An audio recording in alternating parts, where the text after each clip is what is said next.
मर्यादा पुरुषोत्तम भगवान राम पर फिल्में बनाना कोई बच्चों का खेल नहीं है। जब आप ऐसे विषय पर फिल्में बनाते हैं तो आपको बहुत ही संभल कर एक एक कदम उठाना चाहिए, क्योंकि महान निर्देशक रामानंद सागर कई सालों पहले ही भगवान राम पर रामायण जैसा कालजयी धारावाहिक बना चुके हैं। और ये धारावाहिक ऐसा है जिसके एक एक किरदार को आज भी लोग भगवान की तरह पूजते हैं।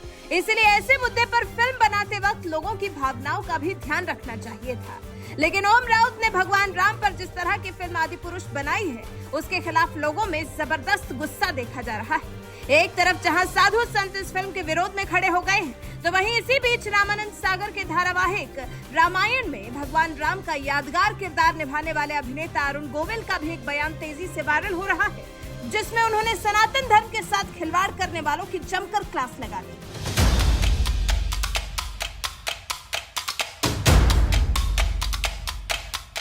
दरअसल दर्शकों को बड़े बजट वाली फिल्म आदिपुरुष का बेसब्री से इंतजार था, क्योंकि बहुत दिनों बाद भगवान राम पर कोई फिल्म आने वाली थी। मगर 16 जून को जैसे ही इस फिल्म ने सिनेमाघरों में दस्तक दी, दर्शकों का हुजूम उमड़ पड़ा और पहले दिन ही फिल्म ने 140 करोड़ की कमाई की। लेकिन फिल्म देखने के बाद दर्शकों का जो गुस्सा फूटा, उसकी उम्मीद शायद फिल्म बनाने वाले ओम राउत, डायलॉग लिखने वाले मनोज मुंतशिर शुक्ला और किरदार निभाने वाले प्रभास, कृति सेनन जैसे कलाकारों को भी नहीं रही होगी, क्योंकि जिसने भी फिल्म देखी, ज्यादातर लोगों ने फिल्म बनाने वालों को जमकर लताड़ा। आदिपुरुष के डायलॉग लेखन जिस प्रकार से हुए, वो संतों को पच नहीं रहा है। मनोज वास्तव में मुंतशिर ही था जिसने शुक्ला बनने की कोशिश की और सनातन धर्म में तथ्यों के साथ छेड़छाड़ और महापुरुषों का सरलीकरण करना, परमात्मा का सरलीकरण करना, ये अक्षम्य अपराध है। और डायलॉग आज तक के भारत के इतिहास के फिल्म इंडस्ट्रीज को देखा जाए तो ये मोहल्ले के टपोरी छाप, एक मैं कहूं कि लफंगा जैसा लेखक ऐसे शब्दों का प्रयोग करता हो, यह हमें स्वीकार्य नहीं है। धर्म की क्षेत्र मर्यादा चाहती है। शब्दों का चयन शत्रुओं के लिए भी मर्यादित ही होता है और मर्यादा विहीन पटकथा लेखक और निर्देशक ऐसे कभी स्वीकार नहीं किए जा सकते। जब हनुमान जी का वर्णन करते हैं तो हम बोलते हैं विद्यावान गुणी अति चातुर, राम काज करिबे को आतुर, ये वर्णन है। लेकिन जो आदिपुरुष सिनेमा आया है, उसमें जो हनुमान जी का वर्णन किया गया है, चित्रण किया गया है, वो बहुत ही आपत्तिजनक है, हल्का है। उनके जो डायलॉग हैं वो एकदम टपोरी की भाषा जैसी हैं।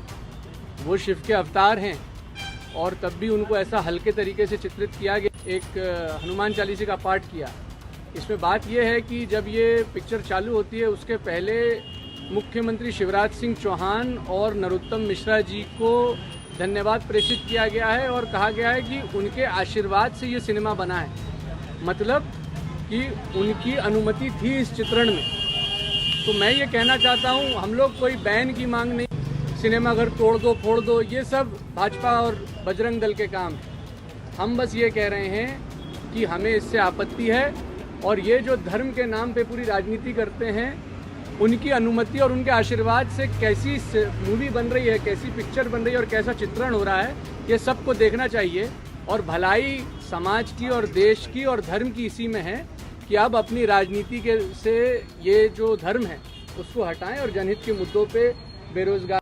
आदिपुरुष फिल्म देखने के बाद जहां दर्शक बुरी तरह से भड़क रहे हैं, तो वहीं दूसरी तरफ आदिपुरुष के विरोध के बीच रामानंद सागर के धारावाहिक रामायण में भगवान राम की भूमिका निभाने वाले अभिनेता अरुण गोविल का एक बयान तेजी से वायरल हो रहा है, जिसमें उन्होंने सनातन धर्म का मजाक उड़ाने वालों को फटकार लगाते हुए यहां तक कह दिया कि आजकल ये चलन सा चलता जा रहा है कि सनातन धर्म का मजाक बनाओ, देवी देवताओं के विवादित पोस्टर बनाओ, अभद्र भाषा में बोलते हुए दिखाओ। आखिर किसने अधिकार दे दिया कि कोई हमारी धार्मिक आस्था से छेड़छाड़ करे या हमारी भावनाओं को ठेस पहुंचाए?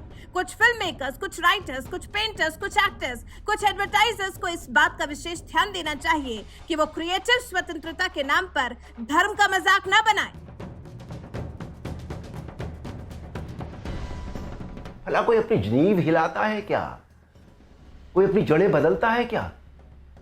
हमारी इन धार्मिक सांस्कृतिक मान्यताओं और परंपराओं को किसी भी तरह का कोई नयापन देने की आवश्यकता नहीं है। देखिए, मेरा प्रयास और कर्म तो यही है कि मैं इस जनरेशन को और अगली पीढ़ी को भी वही सिखाऊं, वही बताऊं, वही दिखाऊं जो वास्तव में सत्य है, शाश्वत है और सनातन है। एक बात और सोचने वाली है, किसी और धर्म की परंपरा या मान्यता में जब किसी भी प्रकार का बदलाव या नयापन नहीं किया जाता तो हमारी सनातन धर्म की मान्यताओं और परंपराओं के साथ छेड़छाड़ आखिर क्यों? आजकल ये चलन सा बनता जा रहा है कि सनातन धर्म का मजाक बनाओ, देवी देवताओं के ऑब्जेक्शनेबल पोस्टर बनाओ, अभद्र भाषा में बोलता हुआ दिखाओ। आखिर किसने अधिकार दे दिया कि कोई हमारी धार्मिक आस्था से छेड़छाड़ करे या हमारी भावनाओं को ठेस पहुंचाए? कुछ फिल्म मेकर्स, कुछ राइटर्स, कुछ पेंटर्स, कुछ एक्टर्स, कुछ एडवर्टाइजर्स को इस बात का विशेष ध्यान रखना चाहिए कि वो क्रिएटिव लिबर्टी के नाम पर धर्म का मजाक न बनाए और न ही किसी की मान्यता या परंपरा को तोड़ मरोड़ कर प्रस्तुत करें। भगवान राम का किरदार निभाने वाले अरुण गोविल ने जिस तरह से सनातन धर्म का मजाक उड़ाने वालों को लताड़ा है, उनका ये बयान फिल्म आदिपुरुष के विरोध के बीच तेजी से वायरल हो रहा है, क्योंकि उन्होंने फिल्म बनाने वालों को भी लताड़ते हुए सलाह दे डाली कि कुछ फिल्म मेकर्स, कुछ राइटर्स, कुछ पेंटर्स, कुछ एक्टर्स, कुछ एडवर्टाइजर्स को इस बात का विशेष ध्यान देना चाहिए कि वो क्रिएटिव स्वतंत्रता के नाम पर धर्म का मजाक न बनाए। आपको बता दें, अरुण गोविल वही अभिनेता हैं जिन्होंने रामानंद सागर के धारावाहिक रामायण में ऐसा किरदार निभाया था जो आज भी लोगों के दिलों में बस गया है।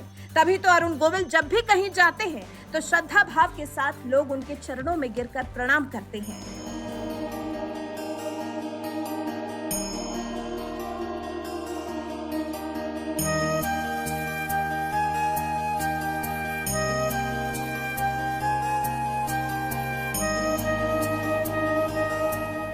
कर देने वाला ये दृश्य देखकर आप समझ सकते हैं कि अरुण गोविल ने कितनी बेहतरीन तरीके से रामायण में भगवान राम का किरदार निभाया था। और एक ये फिल्म है आदिपुरुष, जिसमें प्रभास ने भगवान राम का किरदार निभाया है, जिसे लोग जरा भी पसंद नहीं कर रहे। बात डायलॉग की करें तो हनुमान जी का किरदार निभाने वाला शख्स पूंछ में आग लगाए जाने पर कहता है, तेल तेरे बाप का, आग भी तेरे बाप की और जलेगी भी तेरे बाप की। अब आप ही बताइए, क्या आपने कभी कल्पना भी की थी कि हनुमान जी इस तरह की सड़क छाप भाषा बोलते होंगे? लेकिन फिल्म में डायलॉग लिखने वाले मनोज मुंतशिर की वजह से आदिपुरुष में हनुमान जी को ऐसी भाषा बोलते हुए दिखाया गया है।